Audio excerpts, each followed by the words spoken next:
We're back for more robber baron drama. Troubles involving the wealthy and wait, can we smell thirst?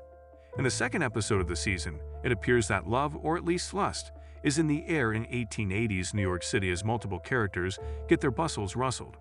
Keep in mind that The Gilded Age is still a show that operates more on a batted eyelash level of flirtation than any overt bodice ripping. The exception being the nude scene from the previous season, in which Bertha's lady's maid attempted to seduce George "Hot Beard" Russell. More on that later. So if you were expecting a horniness a la Bridgerton, this is not it. In addition to helping Larry pursue his dream of becoming an architect, Gladys and Larry Russell are in Newport to appease their mother. Marion is attending since she is partnered with a Morgan, and she extends an invitation to Oscar, who is disappointed that his marriage to Gladys ended in divorce because George rejected it. "George, I give you 4, but I'm still worried Gladys will turn into a tearful Consuelo Vanderbilt at the altar." These guests from Newport are all headed to a tennis tournament, followed by a lavish party hosted by Ward McAllister. Agnes and Ada are at home having tea with Robert St. Leonard. I want the characters on this program to object since the romantic couplings are so blatantly clear. Ada has actually only spoken to this man once, and now that she has, everyone is essentially saying "you're a woman, he's a man, seems perfect." In this episode, was there anything more Robert St. Leonard and Cynthia Nixon could have done? Peggy has returned to 61st Street. Her relationship with Agnes is the most compelling because, unlike your drama teacher in a community theater performance of Lady Windermere's Fan, they both behave like real people.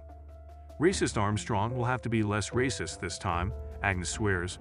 It doesn't seem promising, given the moniker I just made up for her. Agnes does threaten to hire a new maid if Armstrong doesn't treat Peggy with decency and respect. Agnes responds, "I see you have mistaken this for a discussion," to Armstrong's arguments. Good. Armstrong treats Peggy horribly and racistically right away on several occasions. In exchange, Peggy is overly polite and eventually informs Armstrong that although she does not have a disagreement with her, why? "You do not want one with me." "True. What are you doing, Armstrong?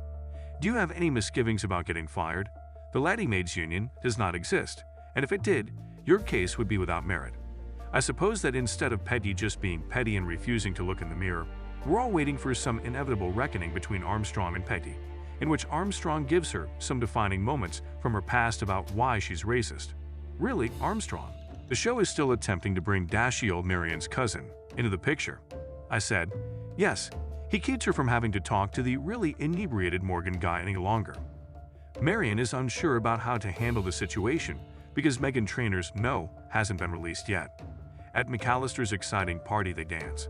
Oscar meets Maud Beaton, a new woman who has been residing in Paris. I sincerely hope that her paid companionship indicates that she is gay. Then, albeit not in the way you might expect, she and Oscar can be gaily wedded. Could Oscar and Angela be having a gay affair? Is another quote I could use. I haven't talked about the peculiar Broadway cast, which is full of stars but lacks any musical talent up until now. We met Laura Benanti, also known as the Bennons, as she is most likely not called, who is Larry's prospective new boss in Newport. She portrays a love-starved widow in this scene, eager to get intimate with her new architect, and she gives him the sex. To his credit, Larry is quite upfront with his mother about this. When Bertha asks him why he's doing this, he explains that he can't hit on the single women he knows and that he doesn't want to visit sex workers. All right, I understand, Larry, and I would definitely agree if Laura Benanti were to openly stare at me with the intention of getting close to me. Furthermore, things can never really end nicely. Bertha continues to engage in some backroom scheming regarding the new opera house. Ward McAllister wants her to get to know the recent loud wealthy woman, who may wish to purchase a box at the Metropolitan Opera. I'm awarding the episode 4 stars precisely for this reason. While attending Ward's party, Bertha and George run into a new couple, the wife of whom is Bertha's fired lady maid. The woman who flirted with George and with whom it appeared that he might have slept at the end of the previous season. I detest this, yet I also find it really appealing. We may be able to let Bertha Russell in right now, but we will not be inviting the former Laddie maid, at least not without some substantial payments from her. There's no denying that Larry Russell and the widow, who would make a great couple in The Sound of Music, are amazing.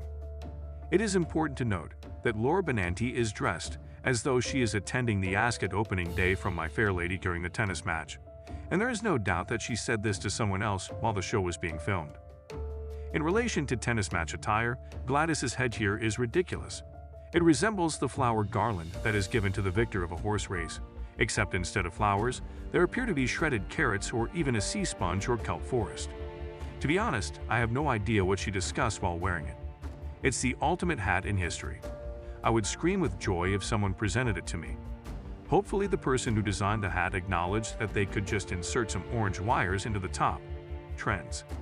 Given how much fun the term is to utter, why is there little discussion about brooches these days?